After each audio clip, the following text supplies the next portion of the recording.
iPads and other devices are called tablets because they belong on tables. They are tested 20 centimeters away from that big guy that I showed you before.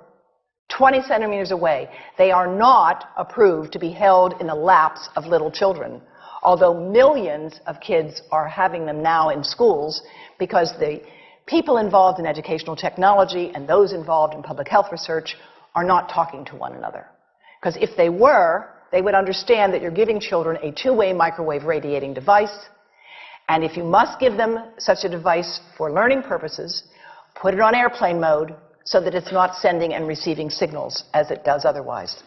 Now, this is some new modeling, again, that we've developed with colleagues in Brazil, and we can share with you how we've done it.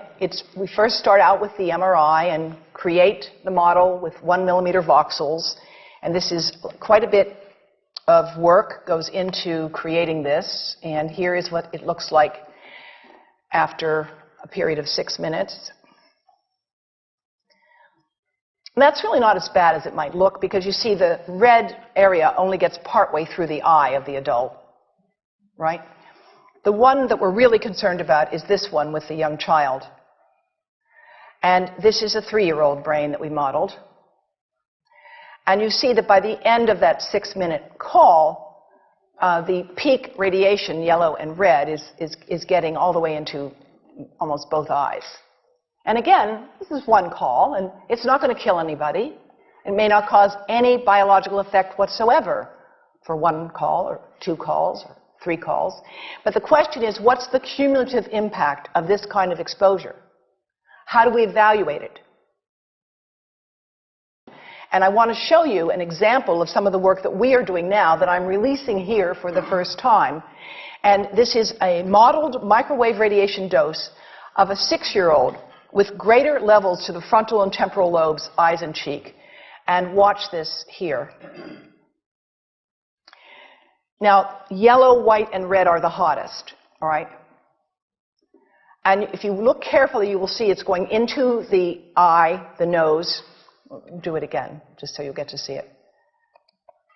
And partly into the brainstem. Now, that's just showing you that there's going to be some exposure into that area of a young head. It doesn't tell you that there's any biological effect, right? Now, the next slide is going to show you something that might be of interest to students and faculty here.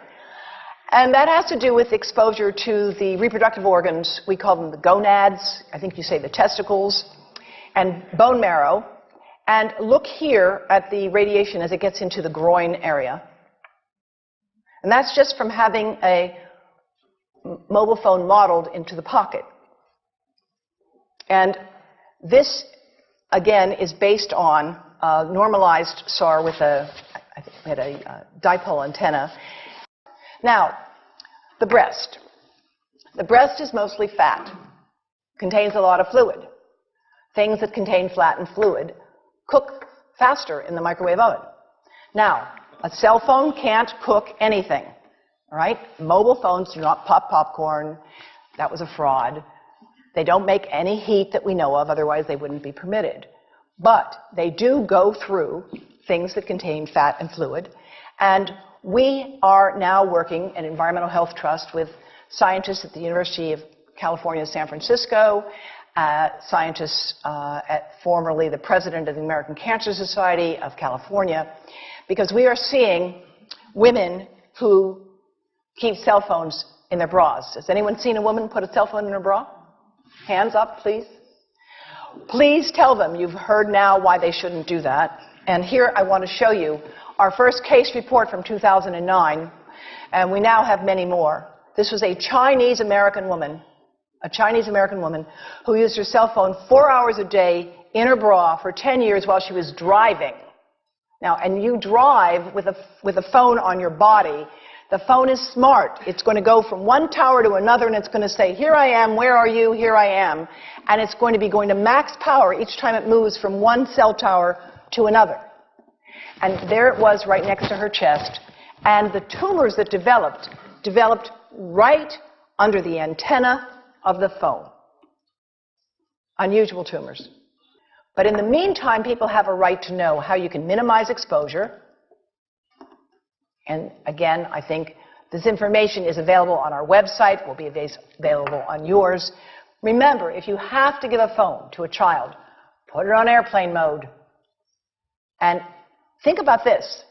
That microwave oven, it works because there's a metal box around the microwave signal, and the signal pings all over the place. Next time you get into an elevator or a train for any length of time, put your phone on airplane mode. Otherwise, that signal is going all over the place, magnifying and coming back. Keep the mobile phone away from you when it's on and you are asleep. Now, it takes a village to do a lot of things.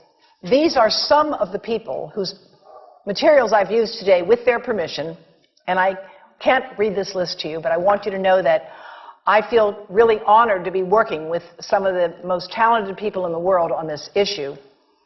And they have given me permission to share these materials with you. And I leave you with this thought from Albert Einstein. The world is not dangerous because of those who do harm, but because of those who look at it without doing anything. So, thank you.